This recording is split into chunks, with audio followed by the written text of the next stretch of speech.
passar toda a teoria, deixar gravado já.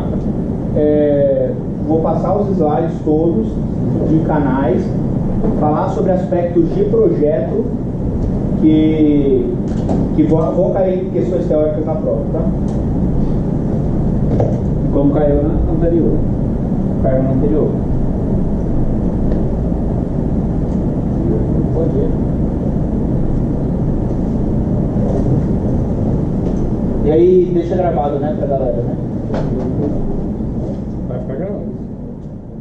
Pessoal, assunto de segunda prova, escoamentos em canais, livres, superfícies, né, superficiais. Os canais, eles têm a característica de que o escoamento ele não está sob pressão, ele está sob pressão atmosférica, então a superfície da água vai estar a pressão atmosférica. Nós temos canais artificiais e canais naturais, tá? Os canais naturais são os rios, córregos, afluentes, aquela história toda. Os canais construídos pelo homem, né?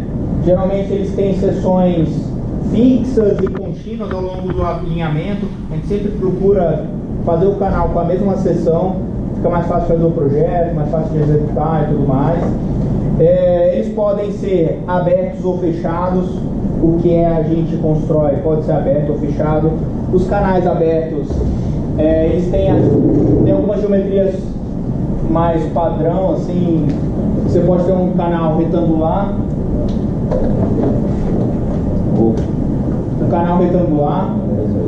um canal trapezoidal. Do São Francisco é esse trapezoidal, né? Um canal em V, né, ou triangular.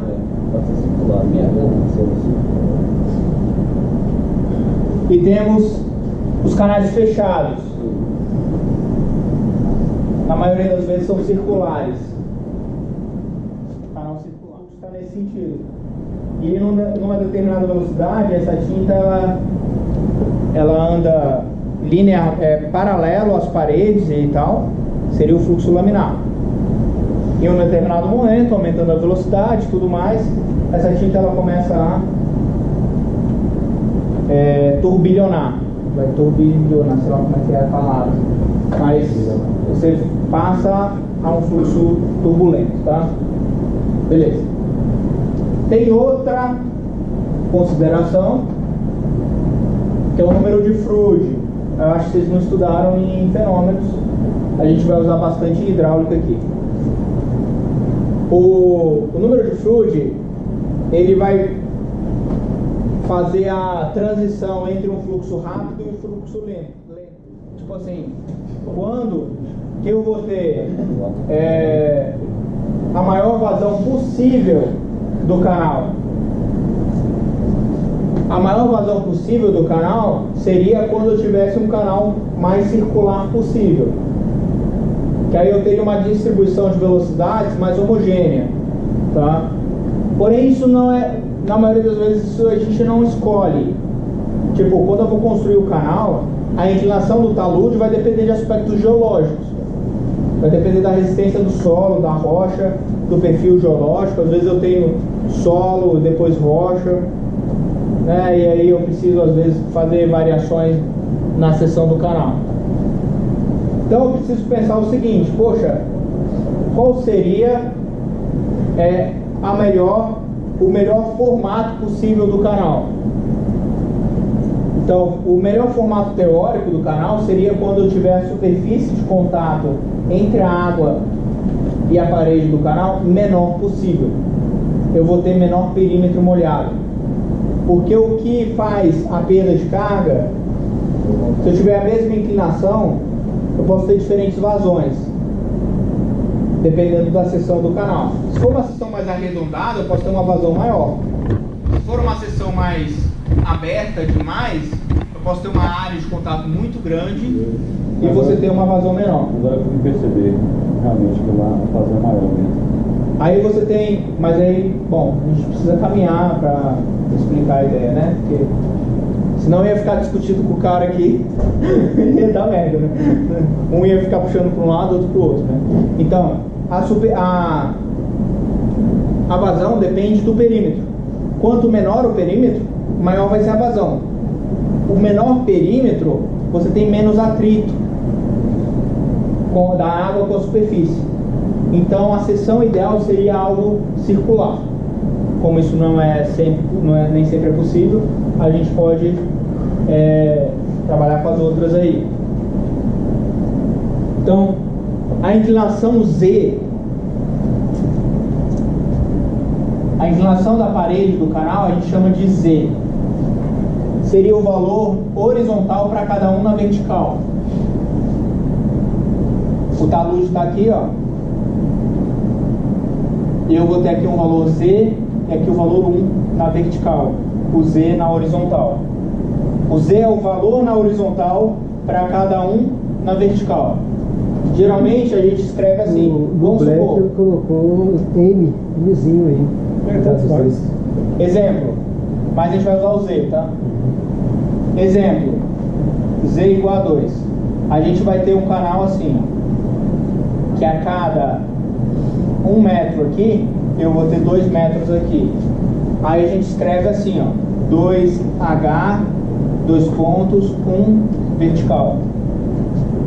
É a inclinação do canal. Qual é o ângulo? O ângulo vai ser arco tangente. O ângulo vai ser arco tangente 1 sobre 2, 0,5. de 1 sobre 2. 1 sobre 2. Entenderam a ideia? Então, esse parâmetro, ele é definido pelo engenheiro hidráulico. Quem que define esse parâmetro? Não é topografia, é outra coisa. Resistência do solo. Entenderam? Resistência ou do solo natural ou do solo aterrado, do aterro. Quanto mais resistente, ele pode ser mais inclinado, né? Exato. Quanto mais resistente, tem que ser.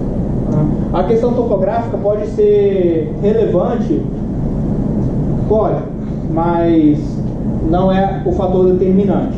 O que determina a inclinação é uma resistência, é uma inclinação segura para a estabilidade de taludes. Quando eu me formei, abrindo um parênteses rapidinho. Quando eu me formei, eu trabalhei numa barragem. Eu fui responsável pelo dimensionamento de um canal de 7 km de extensão. Ele tinha uma base de uns 15 metros e uma altura de uns 7 metros. Então é um canal que eu tive muitos problemas porque ele já estava sendo construído. Eu já peguei a obra pela metade, eu precisei recalcular tudo, redimensionar e fazer novas especificações do projeto e tudo mais. Minha responsabilidade era com a questão geotécnica, de estabilidades gerais do canal. Um dos trechos tinha um aterro de 30 metros de altura entre a topografia e a crista do canal. Tá? Então foi necessário fazer um aterro de 30 metros de altura, seria prédio de 10 andares. Aqui em Brasília a gente só tem prédios assim lá em Águas Claras, né? Aqui no plano piloto nem tem 10 andares. Então, na hora de você fazer o cálculo hidráulico, ele é feito bem antes da obra começar. Bem antes. Tipo, uma das primeiras coisas que a gente faz, o cálculo hidrológico, o cálculo de potência das máquinas, se for uma hidrelétrica. E o canal, ele é calculado bem antes da obra começar. E aí, à medida que a obra começa, a gente vai definindo a inclinação dos taludes. E aí vai precisando recalcular alguma coisa do canal. Beleza? Então, por que eu falei isso? Porque o perímetro molhado, o único parâmetro que define o perímetro molhado é o Z. Ele é fixo, ele é fornecido. Então você vai buscar um perímetro molhado mínimo, pegando o perímetro, tirando a derivada igualando a zero, né? Lá do cálculo 1. Você pega a equação, tira a derivada igual a zero. Beleza, para obter essa aqui. Então você vai ter o M, que é a razão de aspecto. a melhor razão de aspecto possível, a relação base y, a melhor razão de aspecto possível é quando você tem esse m. E o m depende somente da inclinação do talude. Tanto para retangular quanto para trapezoidal. Então esse e esse funcionam na mesma fórmula. É claro, se você tiver um retangular, o seu z é igual a zero. Beleza? A inclinação é vertical, z é igual a zero. Se o z é igual a zero, você substitui. Já faz de cabeça. O m é igual a 2, que é que você tem 0, 0, aí vai ficar 2 vezes 1, que é 2. Então a melhor geometria possível para um canal retangular seria o B 2 vezes maior que o Y.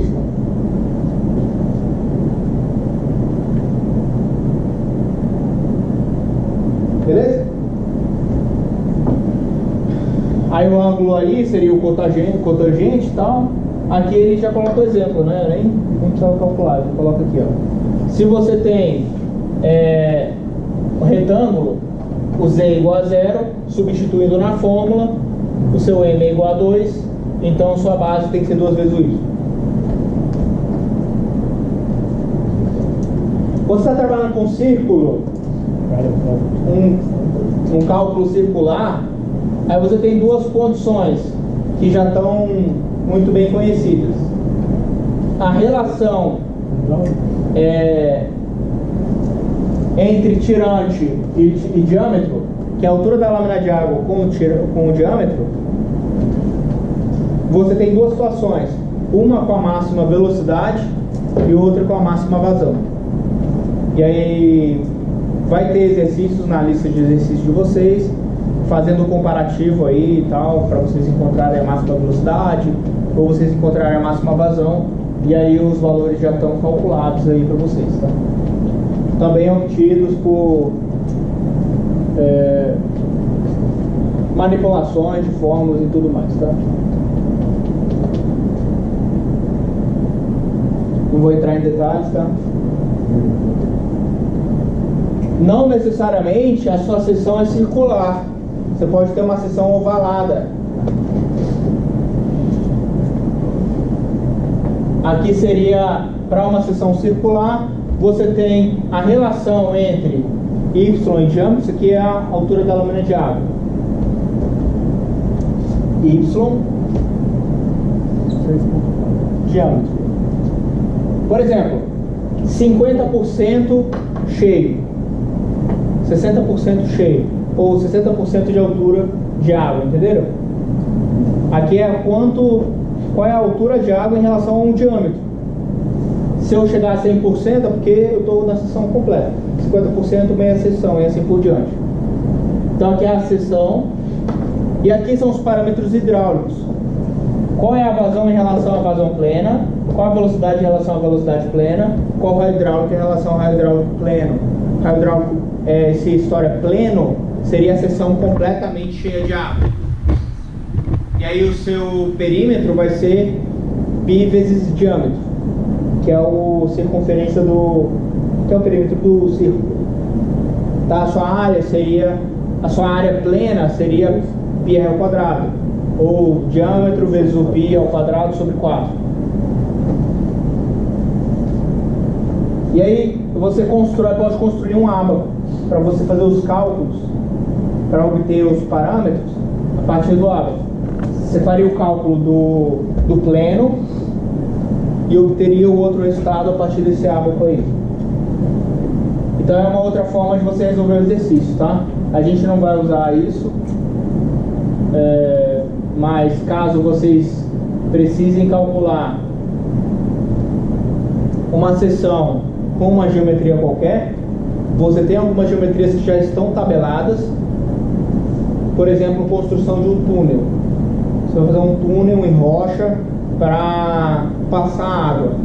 Não necessariamente seu túnel vai ser circular, dependendo do método construtivo, talvez seja mais eficiente você construir um túnel ovalado. E aí você tem aqui algumas tabelas para obtenção dos valores de vazão e tal, com a relação entre velocidade, velocidade plena, vazão plena, esse tipo de coisa, tá? Então aí os cálculos seriam feitos a partir da área do perímetro pleno e do raio hidráulico pleno. Quando que uma superfície 100% circular seria menos eficiente do que uma ovalada? É isso que você disse? Não, isso aí é questão construtiva. Tipo, às vezes vale a pena construir um túnel que seja mais ovalado. Para dar mais resistência do ambiente, da construção da dele. Construção. Pode ser que um oval possa ser mais eficiente. Isso eu desconheço, eu não sei. Às vezes pelo nível da altura da lâmina de água, às vezes vale a pena ser mais ovalado do que circular, pode ser. Isso eu não tenho detalhes, precisaria analisar uma a uma, tá? Mas são seções assim típicas. Oval normal invertido é uma seção típica, e o outro é capacete, que é uma outra seção típica para a construção de túneis.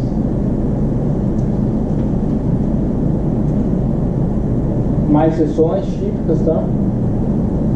Arco de círculo alto, arco de círculo baixo. E aí o cálculo seria desenvolvido, como eu já falei algumas vezes, né? Por esses valores plenos. Você consegue calcular o pleno e aí depois você encontra os valores intermediários que você quiser pelo água. Aí o exemplo. E tudo bem. Aí, bom, temos alguns minutos ainda, vai dar tempo, tranquilo, para finalizar esses slides. Novamente, professor, por onde que eu estudo? Estuda pelas listas de exercícios e pelo livro. O livro que eu estou adotando é o livro do Porto, como eu falei para vocês, é um livro adotado em universidades do Brasil inteiro.